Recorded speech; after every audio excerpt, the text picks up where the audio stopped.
Welcome to another episode of How to DragonCon. My name is Kong and I will be your guide. Today we're going to talk about celebrity interactions. I think this is one of the most commonly asked things because let's be real, if you're coming to DragonCon for the first time, you need a good reason to come through the door, and more than likely that's going to be some celebrity or media guest that you follow or you like. That was certainly the case back for me in 2008. That's what brought me to my very first DragonCon, and it totally changed the course of my life. So yeah, I know how important and how big a deal this is, so that's why I wanted to talk about it first. So the first thing is who's coming to DragonCon. I will post a link below to the main guest page so you can see who is announced. I'll also post a separate link to who's announced by what date. And then the best way to follow that is actually on social media. Usually their Facebook page is going to be the first one to announce any latest guest additions. As of this time right now in January 2022, they have not announced any guests. That's usually a little later, but again, it is kind of a weird year. Most years you can expect them to announce someone around November, December for the upcoming con. So one pro tip I would give is definitely keep a lookout for the cancellations. They don't really, promote that for obvious reasons. But typically when you look at the guest list, go to the very bottom and there should be a little section for who's canceled. And this is a pro tip. Please do not come to the convention or really any cons just to see one particular guest, because they are always subject to cancellation, because a lot of these people are working actors. And if they get a gig, they're going to cancel on a con to actually go work on a project. And it can happen even as close as just a few days out. I've seen guests cancel. So, if that's what you're coming for, if that is what you're basing all your scheduling and your finances and everything else around, just please be aware that there's always a risk that someone's going to cancel last minute. Okay, the next thing I want to talk about is autographs. This is going to be your main opportunity to interact with the guests. This is going to be your chance to have a long little chat with them, really get up close and personal as you can. So let me go over how that works. Typically, they are in a big ballroom called the Walk of Fame. In the last few years, that has been at the Marriott Hotel. It is on the third floor down. So the very top one is the atrium. You have the lobby next, which is where you actually check in and park your car and everything. The next one down, that is the Marriott level, and that is where the Walk of Fame has been the last few years. So again, big ballroom. There's typically a line to get into it, but your membership, like I mentioned in the last video, that gets you into the building. That gets you an opportunity to go into the Walk of Fame. So inside, you'll see a big kind of like a lap of tables on the outer walls of the ballroom, as well as some tables in the center. And that's where the guests are going to be. You can usually see a little banner on top of each one saying who they are. If they have not yet arrived, you might see a sign saying what time they'll arrive, and really importantly, how much they'll be charging. So the interaction, if you just want to go talk to them, it is free. Now you might get rushed along. Their handler might kind of give you a side eye, but it is free technically just to go have a short conversation. Where money comes in is when you want to get an autograph. So you can bring an item of your own, or if you don't have something or you forgot, they always have a bunch of headshots on the table, some 8x10 photos of that actor. And when you pay for the autograph, they will include this as a free item. But if you bring your own, you're not going to get a random headshot for free. So you kind of have to pick and choose which one you want. The prices can range greatly depending on how popular that guest is. In recent years, I would say the cheapest I've seen now is about $30 to $40 as a starting point.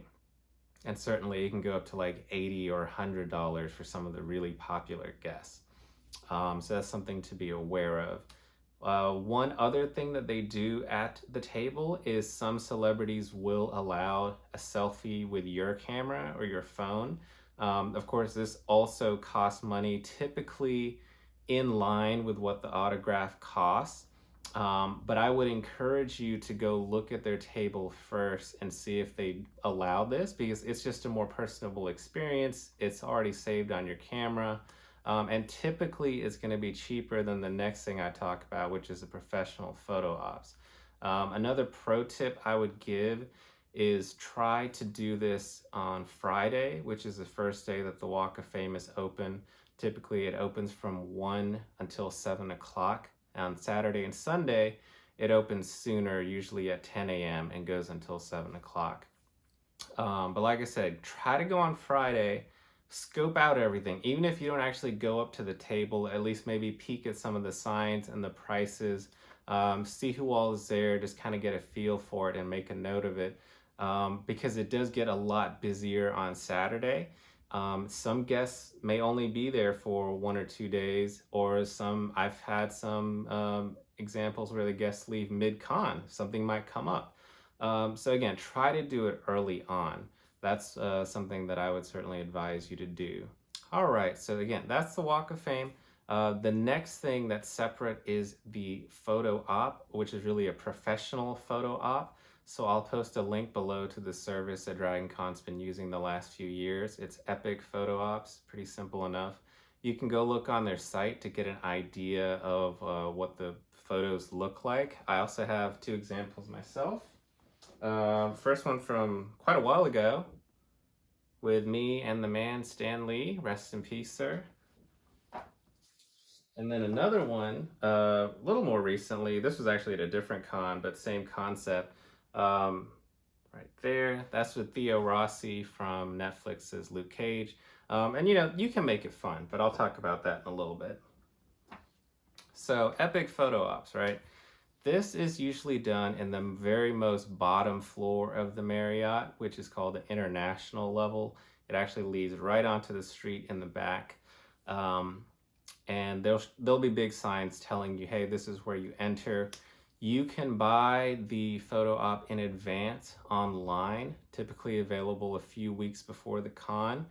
This is something you may want to consider depending on how popular that guest is. If they're a really big name, I might go ahead and just buy it in advance, even though I told you the guest can cancel. You can, of course, get a refund if that guest doesn't show up, but it could tie up your money for a little bit.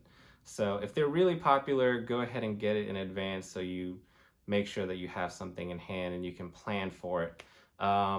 Otherwise, I would wait until you're at the con. You can still go up to the table for that company, look at the schedule, look at the pricing, and then go ahead and buy it there on the spot. So once you buy it, you'll have a little QR code. You continue back into that area. There should be some long different lines for each celebrities that they have. They have pretty good line management back there, actually. And then you just kind of wait for your turn. Don't show up more than 15, 20 minutes before your scheduled time. Otherwise, you're just going to be standing around, and they may even tell you to go back outside because there's too many lines back there. But anyways, so you line up, you're getting ready, and you're going to notice it's going pretty fast. It's basically like an assembly line, and that's the only way that they can fit so many people in a short amount of time. Most of the guests maybe only get about a 20-minute block to try to get hundreds of people to take their photo with. So this is not the place where you want to try to have a conversation with them. This is not the place where you want to try to give them a gift. And certainly, don't go for hugs or anything because you have to respect everyone's personal space. There's just things to be aware of. So once it's finally your turn, you're going to drop your stuff off, go in there, maybe shake their hand, fist bump, pose for the picture, and then move along. So it's really over in about 5 seconds. That's just to give you a realistic expectation of it. And then once you exit, you're going to line around again, and they actually are pretty fast. Your picture should be printing out within about 15 seconds of your actual picture. So you can go ahead and look at it, make sure everything looks okay, that no one blinked or anything. And if that happens, just let the staff know, and hopefully they'll let you back in line before that celebrity has already kind of left the area. So that is the photo ops in a nutshell. Oh, one quick thing. So unfortunately, the schedules are kind of always in flux. So they may not even list what time that celebrity or really all the guests are having their photos at until the week before or even days before the convention. I know that makes it difficult to plan, but that's unfortunately just the way it is. The last few things I want to touch on, the first one is a panel because it is still an opportunity for you to interact with a lot of these guests. Um, Typically, if it's like a big panel with a lot of names from a popular TV show, you definitely want to line up early as an hour beforehand, just so you can get into the panel.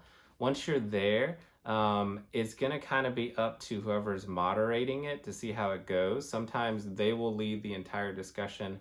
Other times it'll be a more interactive Q&A with fans. So again, that's your opportunity to go up to the microphone, ask a question you might have always had.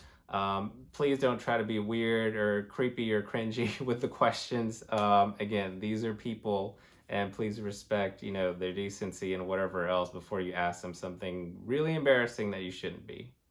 And of course, the last thing is you may very well run into some of these celebrities while you're out and about. I mean, they're roaming around too. So even though, yes, they are going to be in the Walk of Fame for the majority of the day, except for breaks, after hours, you may see them roaming around. Again, just please be respectful of their time. Maybe a smile or a quick hello is fine, but don't, go ask for a selfie and make it awkward in case they have to tell you no. Again, just please be respectful of them. And that's pretty much it. The kind of different interactions you can expect with the media guests. I should say that this is really more for TV and media guests, not authors and writers. They will be in a different section. So everything I've talked about is strictly for media guests. But anyways, hope you found that useful, and I will see you guys next time.